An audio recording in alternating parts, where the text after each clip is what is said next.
And Chris Wragge, I know, is out right now. He's been on the Jersey Shore all day.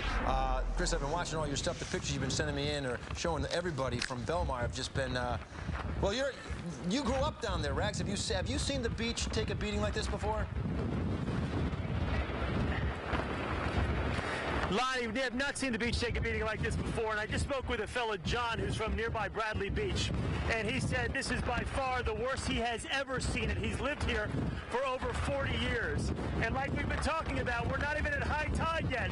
If you can see over my shoulder, we're at the Shark River Inlet here, right at the border of Belmar and Avon by the sea. Avon's on the other side, and you can see here the waves are crashing over here. This staircase, which used to lead you down to an area by the inlet where you could relax if you wanted to be away from the beach and actually throw some towels down. There was a whole area. That entire staircase has been wiped away, and you can see the water is now rushing up where that staircase once was, and the ocean has totally consumed the entire inlet. To give you an idea, it was almost, it was like a ravine with about 40 feet of rocks on either side of it. That's what's below. The entire surge, again, as I reiterate, we're still over 2 hours away from high tide.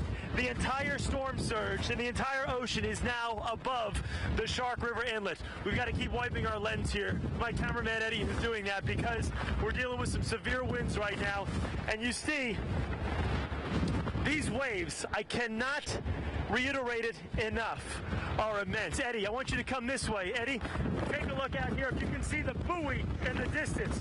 Chris, I want to ask you a quick question, Chris. Battered.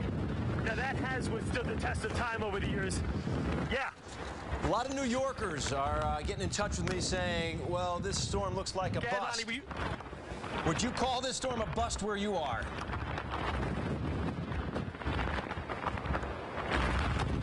Lonnie, I'm sorry, buddy. I can barely hear you.